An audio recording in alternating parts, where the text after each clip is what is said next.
Imagino que todos los presentes hemos leído a Verdugo, nos gustan sus libros. En nada lo vamos a tener con nosotros, seré lo más breve posible. Pero antes sí que me gustaría que subiese una persona conmigo al escenario para hablaros un poco de las curiosidades y los procesos de traducción. Así que os pido un aplauso, por favor, para Carlos Rosenthal.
Gracias por venir. Estoy muy contenta de estar aquí con vosotros en Madrid. Esta ciudad me encanta y, por supuesto, el familiar tiene lugar aquí. Esto es todo lo que puedo decir en español.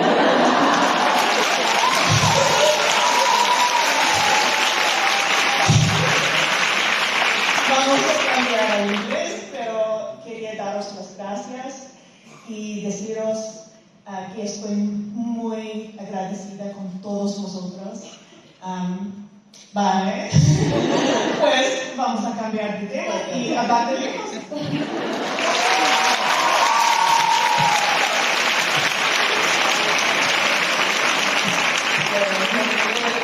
Darte las gracias a ti por estar aquí con nosotros hoy, por haber venido a Madrid.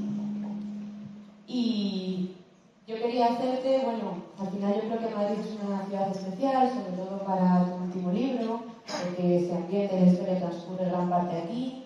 Y quería preguntarte para que nos comentases un pelín cómo te surgió la idea para ello y un poco tu proceso de trabajo. I knew I wanted to tell a story about the Inquisition, but the Inquisition lasted for over 300 years, and so I needed to find the right moment and the right place to put my characters to make it as terrible as possible for them. And I discovered this scandal with Antonio Perez and Felipe II that was, I thought, really juicy and a sort of a good fulcrum to base the plot around. Sabía perfectamente que quería contar una historia que estuviese sucedido durante la Inquisición y fue un periodo que duró más de 300 años en España, así que había que buscar el momento apropiado para hacerlo. Tenía que encontrar ese momento en el que sus personajes estuviesen abiertos y dispuestos a pasar por lo que iba a pasar durante la Inquisición. Y se enteró un poco de este escándalo que sucedió en la época de Felipe II, entendió que esto era algo bastante jugoso para tratarlo en el libro y encontró la hora de hacerlo. Imagino, bueno, como de todos los escritores, a medida que vais dando vida página a página a un personaje, pues les cogéis mucho cariño.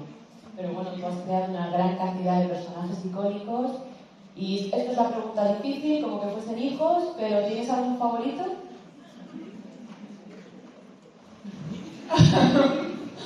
I mean, I would never treat my kids the way I treat my characters.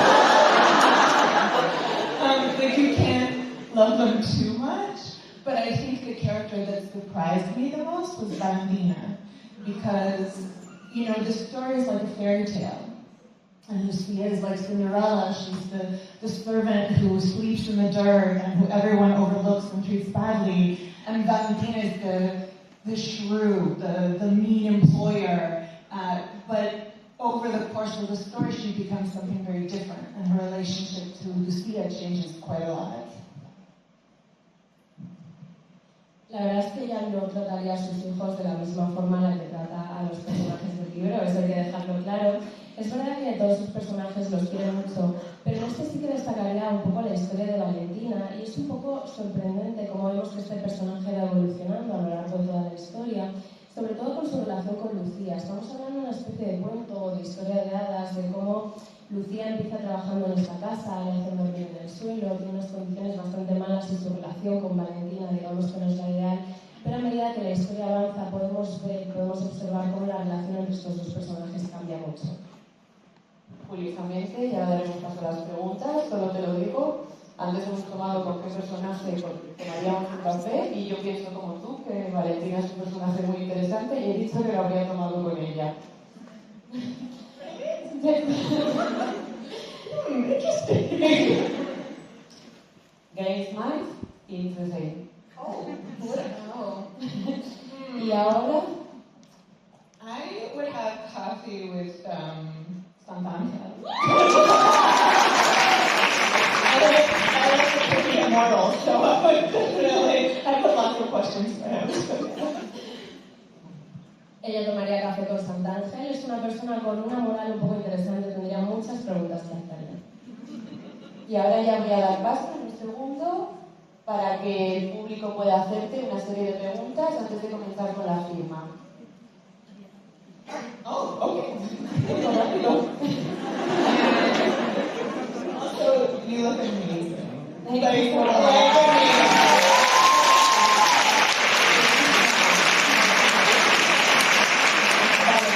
Por aquí están mis dos compañeros con el micrófono, van a entrar por allí, así que si queréis podéis ir levantando la mano y ellos os darán paso.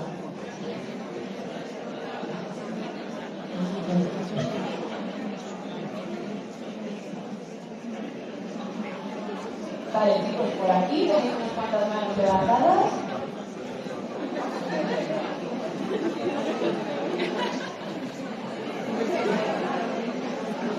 El primer valiente. Bueno, hola. Lo primero de decir, la verdad es que el libro me ha fascinado por completo, sobre todo porque yo, además, estudiante de historia, una de mis especialidades es historia de España, entonces, la verdad es que felicitarte porque los detalles son increíbles, se nota que hay muchísimo trabajo de investigación y me ha gustado muchísimo. Y un poco quería preguntarte, lo que te has comentado un poco, ¿qué fue lo que te hizo decir, oye, pues me gustaría tratar esto de España? ¿Qué fue lo que te hizo animarte a contar esa historia con esa magia tan más propia de ese territorio y no a lo mejor un tipo de magia a lo mejor más genérica desde ese punto de vista? I mean, my family is from Spain. On one side, on my mother's side, I'm Russian and Lithuanian. And on my father's side, our family is from Spain, and we have a family tree that goes all the way back to the Inquisition and then to 1492 when things got a little bit more tricky for us. So for me, I've learned as a novelist to research things I love. Like I've learned I really hate researching boats. Like I will never set anything on a boat again, I promise you. But I knew I was interested in this part of my family history, and so I was able to throw myself into the research and really enjoy myself. And you know, as readers, history is just stories, and so it's easy to get lost in them. And thank you, that was very sweet. Gracias por tu pregunta. Bueno, no sabías si lo sabéis, pero es que su familia tiene origen español, principalmente por parte de padres de origen español, y sus raíces llegan hasta el momento de la Inquisición, bueno, se remontan hasta el año 1492, que es un año en el que las cosas, la verdad es que no salieron especialmente bien para las personas que estaban viviendo en este país. Y como novelista le gusta mucho investigar cosas, es el elemento que más le gusta de todo su proceso creativo. Y le interesó en este momento averiguar sobre su historia familiar, qué era lo que había sucedido con todos ellos y poder plasmarlo en este libro. Siguiente. Por aquí. Tu Verónica, por ahí, ¿vale? Vale. Si quieres, ponte de pie. ¿Cómo fue que Barnes, uno de sus crushes de nuestra infancia, interpretase a uno de nuestros crushes.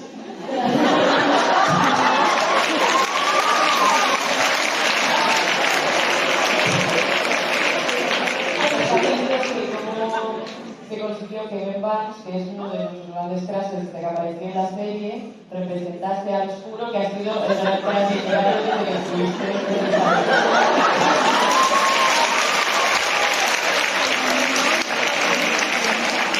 Are you asking how we got Ben Barnes? Luck? Muy fuerte.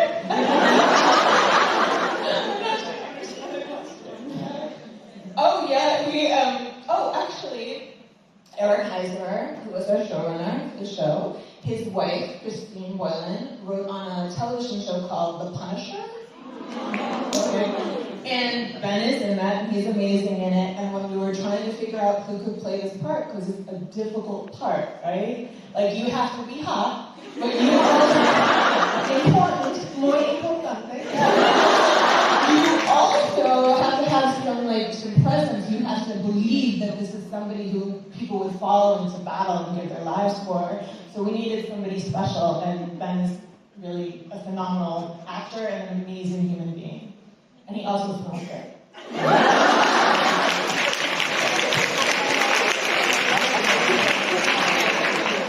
Principalmente fue un tema de suerte. Tenemos unos productores de la serie con la mujer Cristina, han estado trabajando en la producción de la serie de Punisher, y teníamos aquí a este actor que cuando empezamos a pensar quién podía ser la persona que fuese el mejor para esta serie, pues llegamos a la conclusión de que al final podía ser él. Entendemos que es un personaje que es difícil, pero que a la vez es muy guay, tiene mucho poder, pero también tiene que tener mucha presencia, creer en el personaje, tener este espíritu luchador, de guerrero, decir, me lo creo, me gusta lo que estoy haciendo, y creemos que al final él fue la mejor persona, es el mejor actor, y además huele súper bien.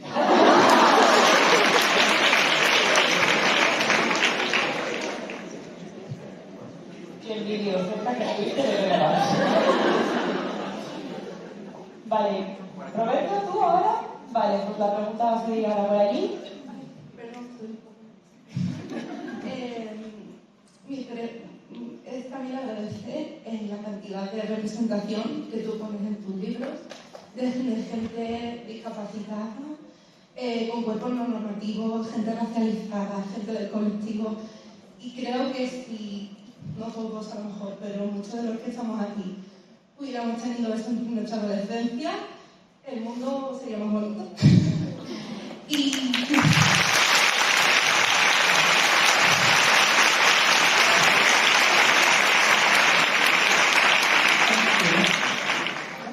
Y mi pregunta es si para ti eso te sale natural, simplemente los personajes vienen y salen así, o tú dices, me importa mucho en este sentido, pues un personaje con dislexia, por ejemplo, como Wayland, quiero retratar esto, o si te salen así y tienen sus características tanto físicas como de ambiente, digamos. Gracias.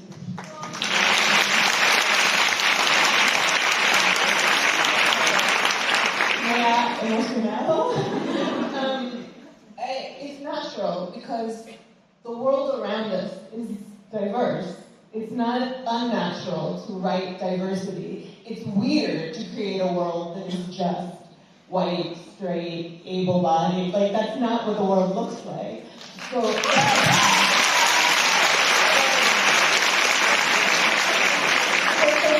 not about sending a message. I think if you want to send a message, you write a sermon. If you want to tell a story, you write a book. But my goal is to tell stories honestly. And the most honest way I can tell the story is to represent the world in the way I see it. That said, I wrote Six of Crows right when I was first starting to use a cane. And I needed to be using a cane way before I actually did. I was in so much pain.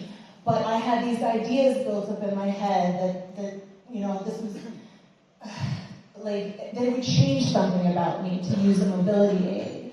And so I think when I wrote Kaz, I was writing him for me. I wanted to feel like a badass.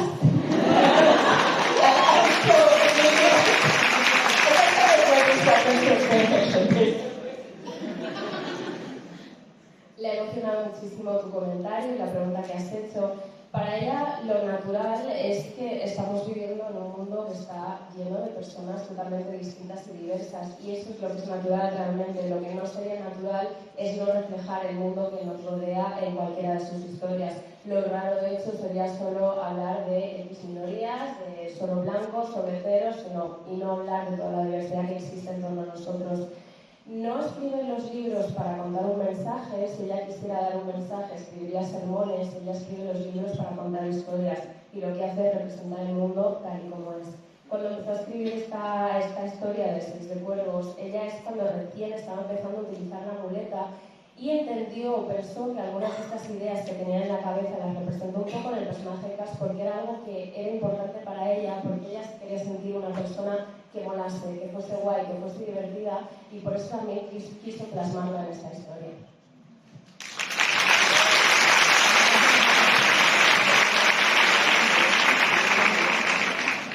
Vale, Verónica, ¿tienes la siguiente pregunta? Sí. Por favor, eso sí puede ser para que se te oiga bien. Mi pregunta creo que va sobre todo mucho por el tema de investigación. Yo personalmente estudio diseño de moda, entonces todo lo que es crear un mundo es algo que es muy complicado, especialmente cuando es de cero, pero aún así es aún más difícil cuando el contexto ya está dado. Entonces, creo que a nivel de escritura, la forma en la que creas los mundos es increíble, especialmente cómo te molestas en poder representar esas culturas y que todos esos elementos estén en la ropa.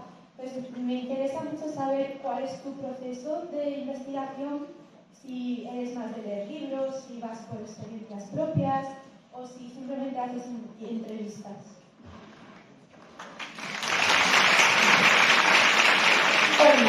Do you mean more for the Grishaverse or Ninth House, or more for the familiar, because it's different for...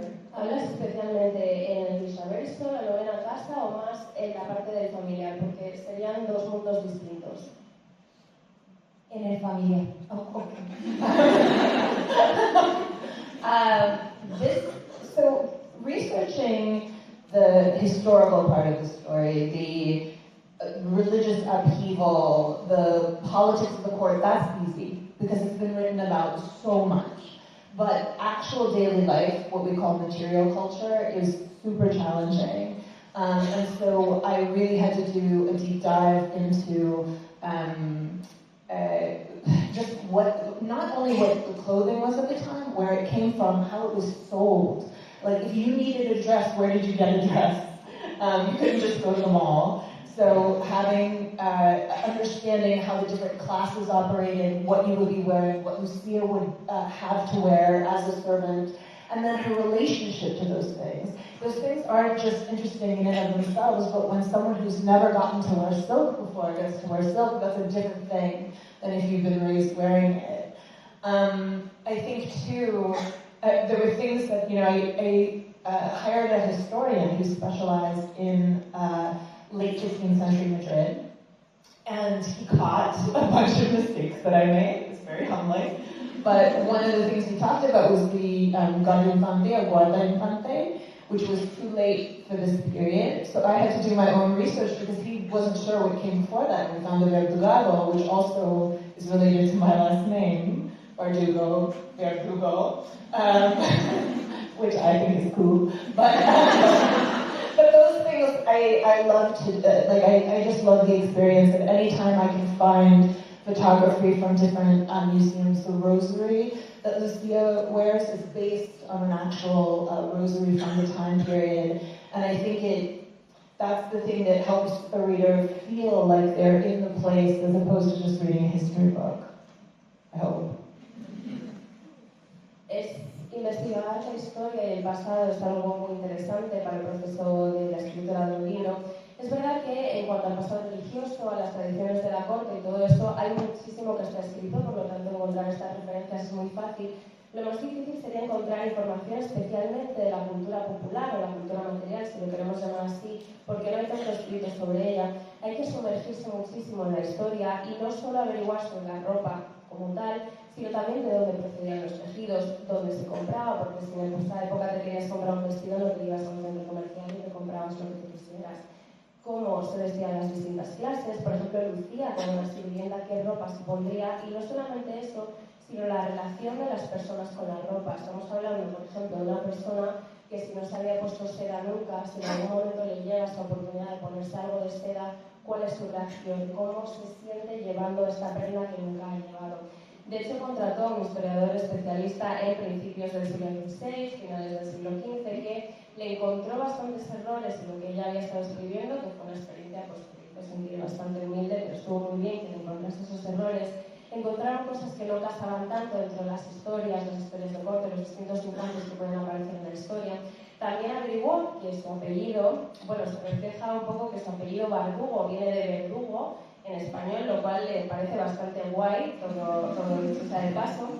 Y hubo también mucha investigación por parte de fotos, distintos museos.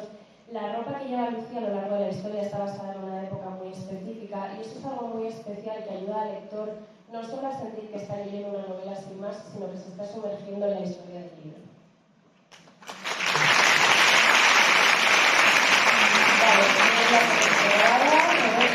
Roberto, fenomenal, por allí la siguiente. Bueno, ante todo quería agradecerte tus libros, porque en mi caso, por ejemplo, me ayudaron a empezar a volver a leer, ya que me gusta la lectura. Primer punto.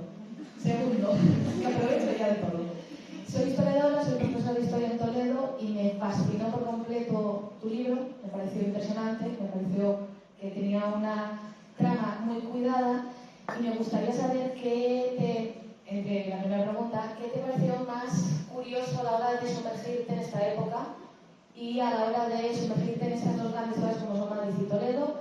¿Y qué te lleva a escribir personajes tan interesantes a la par que moralmente problemáticos como pueden ser Sant'Ángel y Cass? Gracias.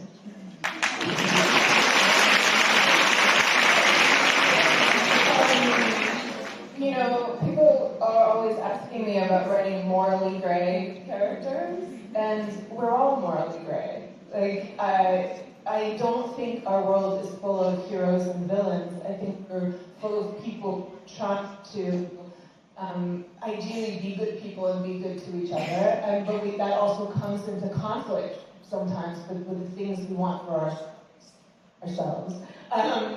I think too, this time period, I chose this moment because it's a moment of crisis, not just for the characters, but also for the country, with the defeat of the Armada and the way that made people question Philip's wars. And I think too,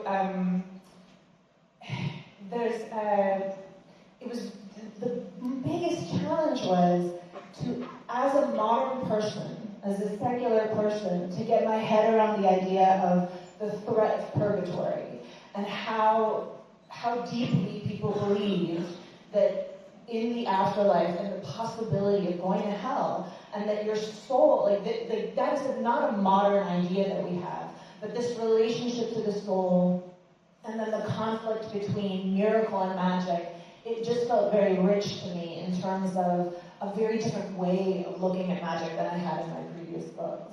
Like, in Ninth House, I talk about what happens when you let the devil in, but I think that means something very different when you're in the 16th century. Muchas veces la gente le cuestiona un poco, le pregunta sobre por qué siempre escribe sobre personajes moralmente grises, por llamarlo así.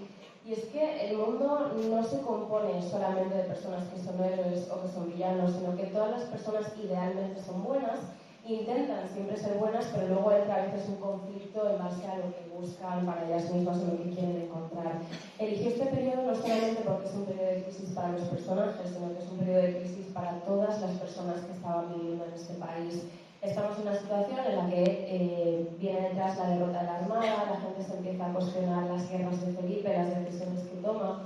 Y lo importante aquí es, desde el punto de vista de una persona de la época en la que vivimos, de una persona laica, el ponerse en el lugar de este mundo de creencias, de la gente, lo que pensaba sobre la vida después de la muerte, si había que ir al infierno, si se iba al infierno, cómo era eso, la relación con el alma, la diferencia que había entre la magia y los milagros, cuáles son los distintos tonos de gris que hay en medio.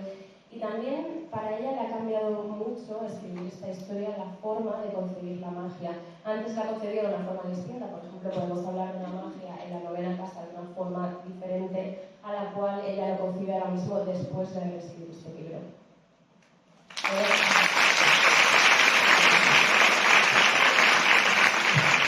Vale, entonces ya está la siguiente pregunta preparada por allí. Hola, muchas gracias por haber escrito este libro. Slade, los amamos desde España. Queremos dar la bienvenida y muchísimas gracias.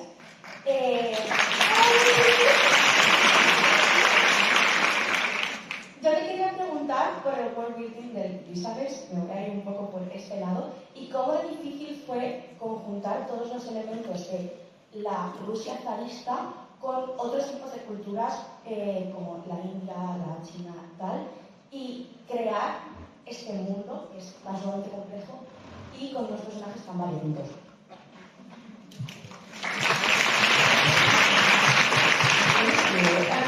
Are there any writers here? ¿Hay escritores? Competition.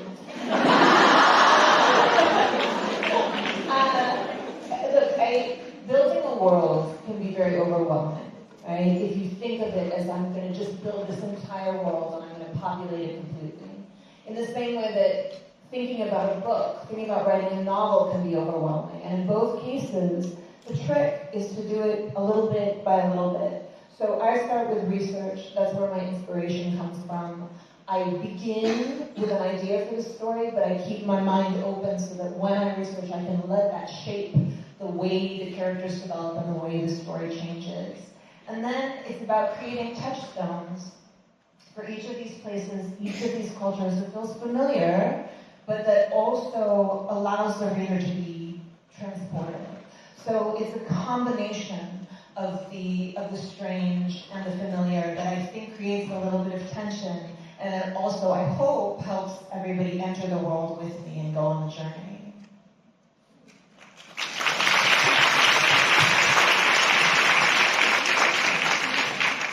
Crear un mundo entero desde cero es una tarea ingente, es enorme, y luego es como decir, quiero crear este mundo, lo quiero llenar de personas y quiero meterle historias. Esto es una tarea enorme, pero también lo es el escribir un libro o el escribir una novela. Ella lo que hace es ir poco a poco, empieza con investigación, empieza averiguando historias, con una idea en mente desde el principio, pero con la mente abierta para que si alguna de estas cosas que encuentra en el proceso de investigación le llama la atención o quiere dar forma a los personajes siguiendo esta nueva historia, pues lo hace. Sí, siempre crea distintas piedras angulares o digamos anclas para cada una de estas culturas para que siempre que se toque una de ellas se identifique perfectamente la cultura o el país del que estamos hablando, pero combina a su vez elementos extraños, elementos raros y distintos y elementos familiares que son los que crean la tensión dentro de estas historias y que espera que nos ayuden a todos a sumergiros y a empezar esta aventura juntos.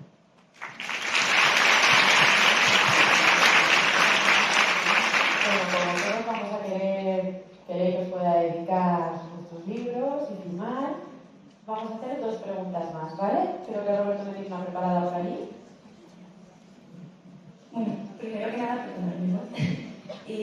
Bueno, también decir un poco el nombre de todos los escritores emergentes que creo que estamos en la sala. Darte las gracias por ser un ejemplo a seguir. Y bueno, mi pregunta es, de toda la España mágica de todo el siglo de oro, ¿por qué Madrid? Siempre que se piensa en España, en la España mágica, la gente se va a Galicia, se va al País Vasco, incluso a Aragón. ¿Por qué Madrid? Because this was the moment when Madrid became Madrid, right? Like, this is the moment where it becomes the capital, where Philip begins to move his court here, when you see a lot of public works begin, when Escorial becomes, Philip is pouring all of this money and all of this passion into building this extraordinary place. It's a moment of transition, a moment of change again, not just for the characters, but for the city as well. The city has to be a character in the same way. And I wish you good luck with your work, Terry.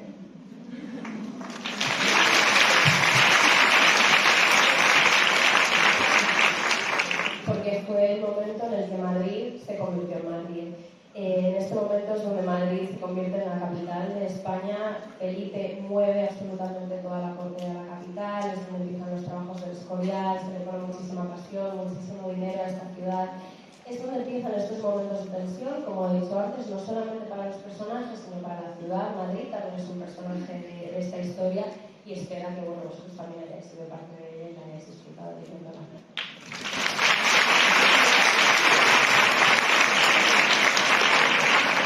Pues la última pregunta, por ahí, por favor. Lo primero de todo, que espero que estés disfrutando de Madrid, que creo que es una ciudad muy bonita, a pesar de que yo me he criado toda mi vida aquí. Y mi pregunta es muy sencilla, pero creo que un poco complicada. De todos tus personajes, hablo de todos los libros, ¿cuál te gustaría ser sabiendo lo que ocurre? Es decir, sabiendo lo que va a ocurrir en el futuro y lo que ha vivido en el pasado.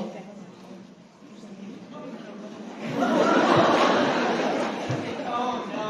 Can I just pick somebody who lives quietly in a oh boy.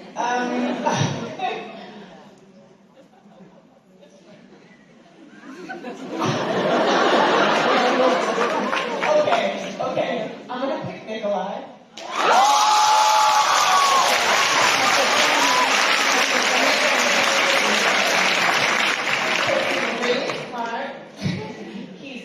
Dresser, and now he doesn't have to be king anymore.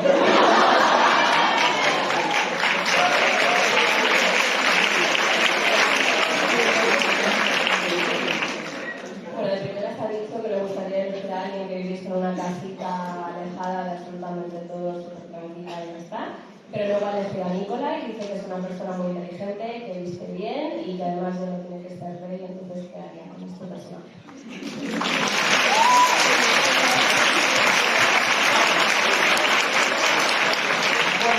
Muchísimas gracias. Ahora os voy a pedir que permanezcáis sentados, que nos deis un segundillo. Os voy a volver a comentar un poco el funcionamiento de la firma.